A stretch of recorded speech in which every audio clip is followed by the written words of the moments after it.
గురుకుల పాఠశాలను వెంటనే కొనసాగించాలి. పత్తికొండ నియోజకవర్గ కేంద్రంలోని మహాత్మా గాంధీ జ్యోతిరావు పుష్కర్ వెంటనే సిగ్గు పత్తికొండ స్కూల్ కి కేటాయించినటువంటి దాన్ని కమ్మలపాడి తరలించమంటే సిగ్గు పత్తికొండకి కేటాయించినటువంటి మహాత్మా గాంధీ జ్యోతిరావు స్కూల్ ని కమ్మలపాడికి తరలించడం అంటే ఎత్తివేయాలి. విద్యార్థుల కోసం ధర్నా చేస్తున్నటువంటి నాయకుల పైన కేసులు వెంటనే ఎత్తివేయాలి.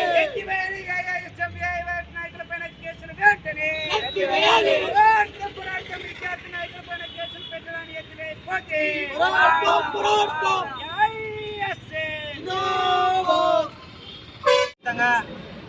ఈరోజు నిరసన కార్యక్రమం ఏర్పాటు చేస్తా ఉన్నాము. ఈ నిరసన కార్యక్రమానికి ముఖ్య ఉద్దేశం గత కొన్ని రోజుల నుంచి పత్తికొండ నియోజకవర్గ కేంద్రానికి ఈ రాష్ట్ర ప్రభుత్వము మహాత్మా గాంధీ గురుకుల పాఠశాలని ఏర్పాటు చేయాలని చెప్పేసి నిర్ణయం తీసుకొని ఇక్కడికి పత్తికొండ నియోజకవర్గ కేంద్రానికి తీసుకురావడం జరిగింది. అక్కడ ఉన్నటువంటి స్థానిక ఎమ్మెల్యే శ్యాంబాబు గారు తన స్వార్థం కోసము అక్కడ ఉన్నటువంటి వాళ్ళ సొంత గ్రామమైనటువంటి కమ్మాలపాడు పల్లె పట్టణంలో ఈ స్కూల్ని మహాత్మా గాంధీ జ్యోతిరావు గురుకుల పాఠశాలని ఏర్పాటు చేయాలని తాను రాజకీయంగా లబ్ధి పొందాలని చెప్పేసి అక్కడ ఏర్పాటు చేసుకోవడానికి తరలిస్తున్నాడు. దీన్ని ఏఐఎస్ఎఫ్ గా తీవ్రంగా ఖండిస్తా ఉన్నాము. గవర్నమెంట్ ఇచ్చినటువంటి వాగ్వాదాన్ని మీరు అమలు పరచాలి.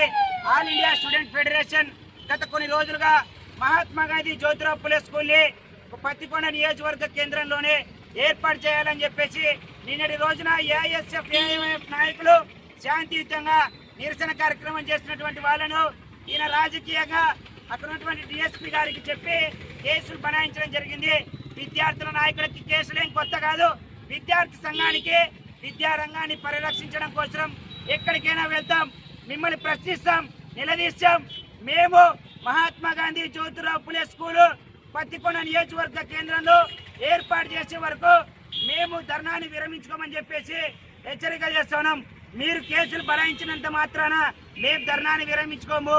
మీ ఆఫీసుని మీ ఇంటిని కూడా ముట్టడించడానికి all India student federation AISF అనే 4 అక్షరాలు నేను నిద్రపోనివ్వదు. శ్యాంబాబు గారు గుర్తుపెట్టుకోండి.